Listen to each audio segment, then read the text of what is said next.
Paolo Avellino ito ang ginawa at nagpapahiwatig na taken na ito.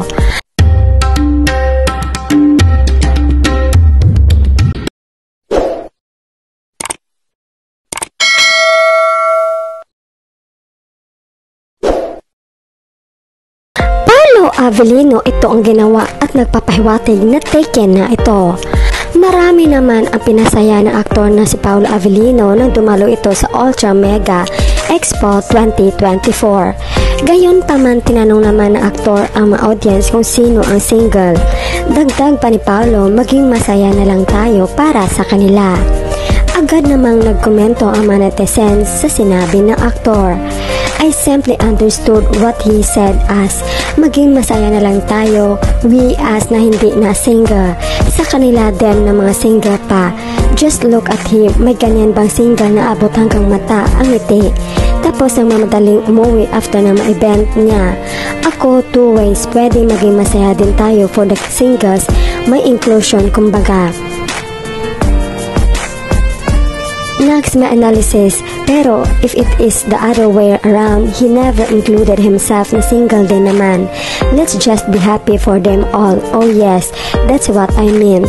I let off the word para before sa kanila, the single ones. Sorry, nagmamadali sa pag-type. Papa, po respect sa mga single. Masakit nga naman pag sinabi niya, maging masaya na lang kayo para sa kanila. Mindset ba? Ang linaw, sabi niya sa mga single, maging masaya na tayo sa kanila. Meaning, exempted siya. Ang linaw sa mga single, di niya sabing tayo mga single. Yes po, sana sinabi niya, sino mga single na tulad ko? Hala sila. Sino mga single, maging masaya na lang tayo para sa kanila. Napakayabang mong Paolo porke may jowang prinsesa Chinita.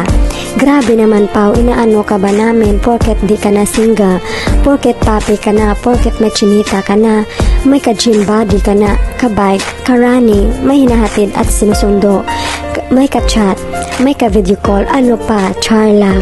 Basta happy ka, happy na din ako. Maging masaya na lang tayo para sa kanila.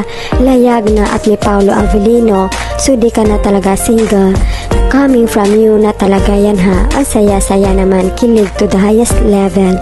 We his giving it, counted pa na to sa installment nila. Yes, taken na kasi siya, me, kaya maging masaya na lang daw tayo para sa mga single. Correct kami. Sa lahat ng mga single, maging masaya na lang kayo, sabi Pao. Kasi siya taken na prinsesa Chinita niya. Ang lupit naman Pao. Basta ganyan ka na ngayon porket may Chinita ka na. Basta kami alam namin may jowa na siya. Saan ko ba nalagay yung resibo? So hindi siya single. Huli pero di kulong.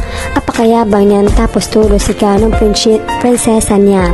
Kala ko kung sino ang senior ang sabi niya. Sa kanila malinaw pa sa sinag ng araw, hindi naman sa amin, so he's referring to them.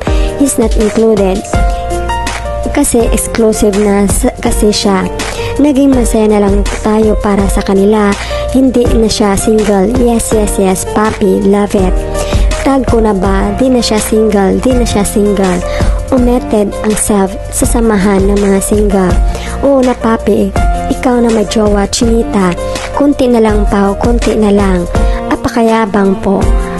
At prinsesa Chinita, so if di na single si at ni Paolo Avellino, ibig sabihin di ka na din single. So easy to analyze what he meant. He is not single anymore. Just analyze when he said, yung mga single, maging masaya na lang tayo para sa kanila. So ibig sabihin, hindi ka na rin single talaga Pao. Talagang asawa ka nga ni Kim Chiu Avellino. So taken na talaga siya.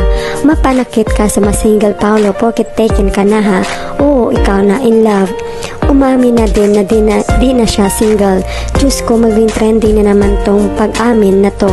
Antayin ko, may mabunot sa Showtime bukas.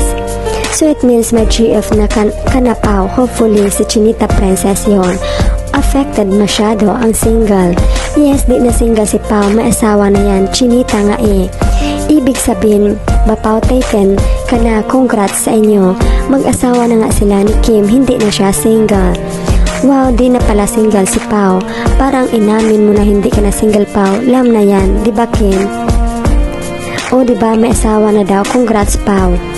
I like your simple honesty, big boss, Paulo Avellino. Ang saya namin Pao.